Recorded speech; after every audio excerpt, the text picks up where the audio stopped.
And then the Messiah said, come with me, I want to show you something else. And everything I'm showing you, I showed to the 144,000 sealed ones the things they needed to know. I showed your brothers, the 54,000. I showed your brother from the north, and now I'm showing you so you understand how this piece fits in the end. And then the Messiah said, now come, I'll show you something even more interesting. Then they came down from that mountain, going around the back where no one lives. The Messiah hadn't shown him where the houses were yet. Come with me down below, I'll show you something. So they went down and they were walking, and after a while they were walking among the, well, people can't see it, but they were walking among the people. And a person started appearing here, another there, all walking. And then after a bit, they're walking.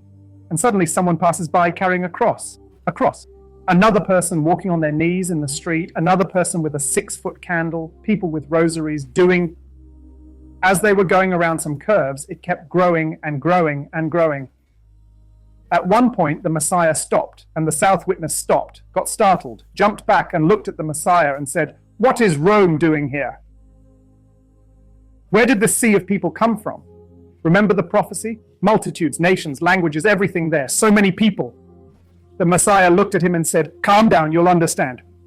And they started walking, and that crowd kept appearing, all those people. Crowds, them walking, people with crosses on their backs, doing paganism for Azazel, offerings to Azazel, in various names, right? Because Azazel has his special club of saints, right? Many saints, including himself, he wanted it for himself. As they walked, the witness from the south, seeing that sea of people, jumped back and said, Messiah, what's Rome doing here? Then Messiah said, calm down, you'll understand. Come, I'll show you more. Come, I'll show you more things. And they walked, crowds of people with crosses, candles, walking everywhere. Then the Messiah's witness says, my God, how can this be? What they did in Rome, here practically, this is Rome. The same thing they do in Peter's temple, they're doing here. Then the Messiah said, calm down, you'll see even more. And so they kept walking and saw it. Then arriving where there were stairs, people climbing on their knees, crying, people saying they were healed and all that stuff, right? And then the Messiah looked and said, look up there. There, Azazel's angels all around, just watching. Then the Messiah said, come here, I want to show you something. This is important for you to understand. Then arriving at the place, many aligned their children, right? And then the Messiah said, look, Moses did circumcision, cut the little piece of the child's thing. Look what Azazel does here. Then he showed it, said, look there, see for yourself. The children arriving, and then the religious guy there, right, priest, right, sprinkling water on the child's head. Then the Messiah said, that's what Azazel does with children, see? To make them his religion, part of his religion. Then the witness from the south looked and said, wow, brother, that's how he does it. Look. Well, yeah, he does the circumcision. Ishmael and Azazel chose this path, to sprinkle water on the head and say it belongs to him. Then the witness, looking all around, seeing all that, said, brother, how can this be? And why did he choose this city? The Messiah said, a place much like Peter's land, high up in the mountains. If the comet hits the ocean, the water won't reach here. And here stands the temple, his second greatest temple, where people worship most. Then, as the witness began to understand, he started to walk. The Messiah said, stop, I want to show you something. Now is the time. Remember, we have an agreement. So now you'll fulfill the agreement I made with Israel, Azazel, and Ishmael. Now is the time to fulfill the agreement I made with Azazel. Then, when the witness from the south looked and was about to leave, the Messiah said, stop, I want to show you something. The Messiah pointed and said, look over there, on that side. He looked and saw the two children playing there, at the house where the Messiah said he would be born. He saw the two children playing there.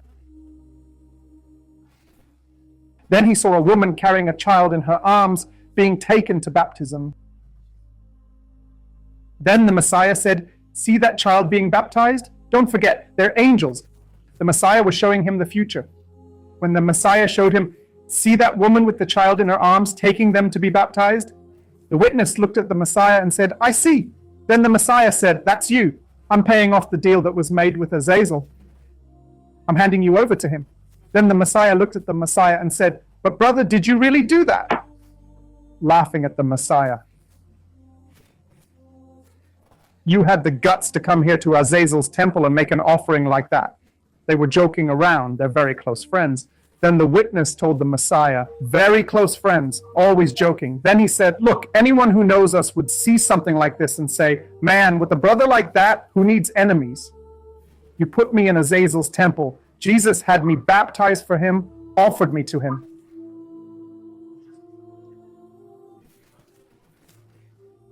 Brother, whoever has a brother like you doesn't need enemies. Those who don't know think otherwise. Then the Messiah looked at him laughing and said, I knew you'd like this. Then the witness said to the Messiah, perfect, brother. Now there's nothing to complain about. The offering was made. He was delivered, the flesh was delivered, but the spirit was not.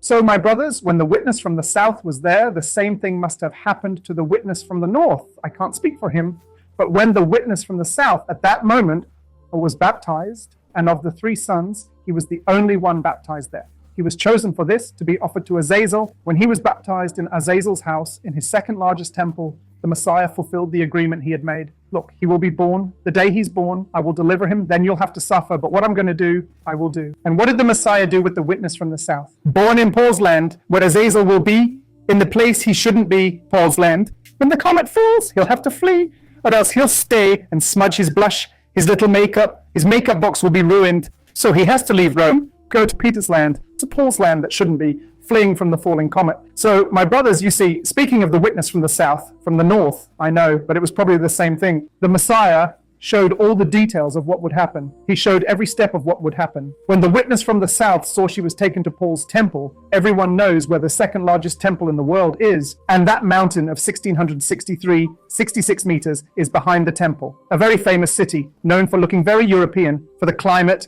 for everything, right nearby. It'll be a house of 300 million angels of Azazel, that whole region. So the part that had to be fulfilled at the ends of the earth, the Messiah fulfilled. The witness of the south was offered. Had to pay a price, really. That's the first part, because when Messiah was born, he had to flee to Egypt because Israel wanted to kill him no matter what. Azazel, they're all crazy now. These angels are all crazy already. They did so much evil that they don't understand anything anymore. They don't even remember when the comet's going to fall, because if their minds were good, they'd remember. Because when they fell here on earth, they were given 7,000 years.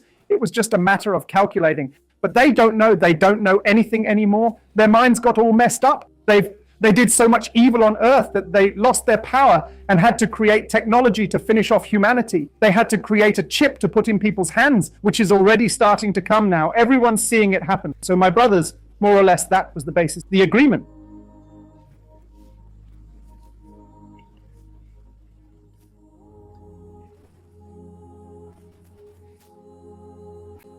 When the Messiah brought the witness from the south and delivered him, he is the last.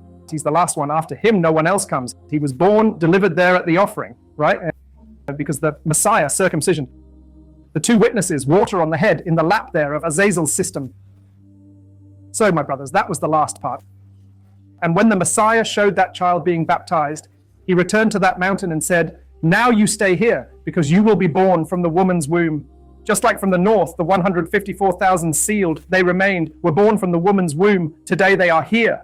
Look, things are right there, very close to happening. It will happen at any moment. It may take time. As I said, the Greek-Roman calendar deceived us greatly. 2033, 5 years before or 5 years after. Now it's in their hands and the fallen angels are afraid. Why? They're in men's bodies now. Now they feel pain. They feel pain now. It's not like the old days when they could wage war like a video game, killing each other without consequence. Now they're trapped in bodies. If they wage a prolonged war, they'll feel pain. They can't escape it. Death itself flees from them. They won't die because death runs from fallen angels. They'll try to kill themselves, but they can't. They don't have the power to end their own lives. Death flees from them because they're angels inhabiting human bodies.